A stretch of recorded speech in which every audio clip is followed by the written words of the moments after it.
అనంతగిరి మండలం జీనబాడు ప్రభుత్వ గిరిజన సంక్షేమ బాలికల పాఠశాలలో డాక్టర్ బాబాసాహెబ్ అంబేద్కర్ 135వ జయంతి వేడుకలు ఘనంగా నిర్వహించారు. హెచ్ఎం మల్లేశ్వరి ఆధ్వర్యంలో జరిగిన ఈ కార్యక్రమంలో విద్యార్థినిలు, గ్రామస్తులు ఉత్సాహంగా పాల్గొన్నారు. ఈ సందర్భంగా పినకోట ప్రాథమిక ఆరోగ్య కేంద్రంలో హెల్త్ అసిస్టెంట్ గా పనిచేస్తున్న రామరాజు కుటుంబం, అలాగే పెసా కమిటీ ఉపాధ్యక్షులు సామల వెంకటేశ్వరరావు కుటుంబం ఆర్థిక సహాయంతో పాఠశాలలో అంబేద్కర్ నూతన విగ్రహాన్ని ఏర్పాటు చేశారు. ప్రతిసారి ఇన్విటేషన్ మేడం గారు వచ్చేటప్పటికి ముందు ఆ విగ్రహం కనిపిస్తుంది. కొన్ని పాఠశాలలో చూసి మనం ఏదో చెయ్యాలి అని నాకు థాట్ వచ్చింది. అందుకే రామరాజు గారు మేము కొన్న కలిసి ఆ డాక్టర్ అంబేద్కర్ విగ్రహాన్ని జయంతి చేశాం.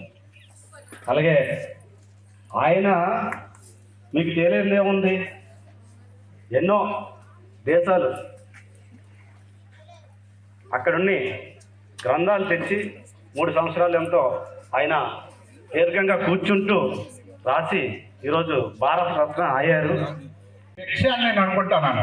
ఎప్పుడైనా సరే నాకు ఉద్యోగం వచ్చిందంటే డాక్టర్ బిఆర్ అంబేద్కర్ దయ వల్లే వచ్చిందని నేను అనుకుంటున్నాను. ఆయన ఒక జ్ఞానం అనమాట. ఆయన జ్ఞానాన్ని ఒకసారి చూడండి, ఎక్కడ ఉంది. మొదట బిఏ చదివారు, తర్వాత ఎంఏ చదివారు, ఎంఎస్సీ చదివారు, పిహెచ్డి చదివారు. బహుశా నేను అక్కడతో అయిపోతానేమో ఆ నాలెడ్జ్తోనే. తర్వాత LLB, BSc, DLitt, next barrister at law. ఆయన చదువుని ఆపలేదు. ఎవరైనా సరే చదువుని ఆపేస్తే అక్కడే ఉండిపోతాం. చదువుని ఎవరైతే కంటిన్యూ చేస్తారో వాళ్ళు ఎంత ఉన్నతమైన స్థానానికైనా వెళ్తారు. Okay, thank you very much. Thank you very much sir. Govind గారు, ఆయన వాయిస్లోనే తెలుస్తుంది వివక్ష అంటే ఏంటో. అనుభవించిన వాళ్ళకే ఆ బాధ తెలుస్తుంది. అంబేద్కర్ గారి తర్వాత 100 ఏళ్ళ తర్వాత 190 ఏళ్ళ తర్వాత ఆయన పుట్టి ఉంటారు. బహుశా ఆయన పుట్టాక మనకి స్వతంత్రం వచ్చేసి ఉంటుంది. అన్టచబిలిటీ కూడా దూరమై ఉంటుంది.